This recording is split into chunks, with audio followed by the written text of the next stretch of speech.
Okie dokie, so I definitely wasn't thinking of streaming once today, never mind doing it a second time, but I did realize that I do actually have a build on the exhibition, which I am probably not going to continue updating or keeping around, so I figure it's probably worthwhile to get the video of it finalized and put up just so I can, in the future, like I'm not necessarily getting rid of it right now, but just that, you know, if I do get rid of it in the future, I don't feel bad about not having it recorded anywhere. So basically, it's just the build that I had, the micro build, the art one that I had on stream last time.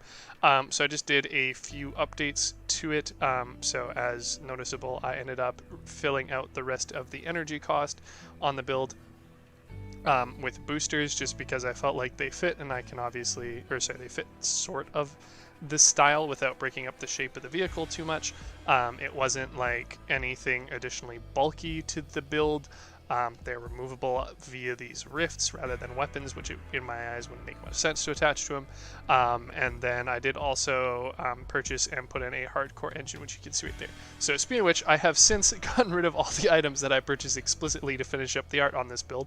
And I did also upgrade the wheels like I said I was probably going to, just for the sake of making mistakes, and I thought it would be cool. So I do now have two low clearance non-steering wheels that are fused for tonnage and mass, as well as two steering wheels that are fused for mass and power, as I had it planned to. Interesting thing to note, I didn't end up checking a tonnage fusion, or I didn't end up rolling a tonnage fusion on here to see if there's any like fuckery with it, but if you get a minus 15% power fusion on the low clearance, it still shows minus 4% power, because of how difficult it would be to actually check if that tonnage or if the power difference applied. I didn't end up looking into it, but in any case, if you do get a power fusion on the low clearance, the regular one's not the steering, it does just show as a minus 4% still. So might just be like the power fusion on like the legendary cabins, where it's like, does it actually do anything else? Who knows? Probably, maybe, but it's not shown in the UI in any case. So for the sake of the build, yeah, this is just an extremely short update, but basically I added on the boosters, like I said. They are detachable. If in theory you wanted to put them on different hotkeys, you definitely could. I didn't see the value in it. Basically, now the build is semi-viable-ish. It still has, this is the entire look I had when the stream like cut out on me, but just with the blast off using up the remaining energy, and then the hardcore allowing me to get a few extra kph out of the build, and then the lights on the front, which do a little bit better job of disguising the hole there than anything else I could find. So yeah, a micro build, micro update, I guess. But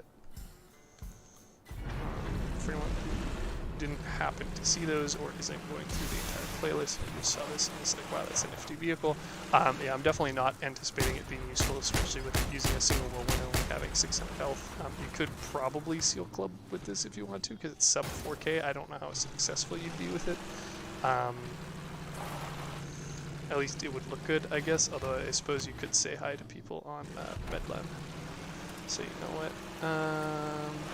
Not have to repurchase the parts to test it, but missed opportunity for me to do that. But in any case, that's what the underside looks like. So it uses the iron seal to increase overheating time.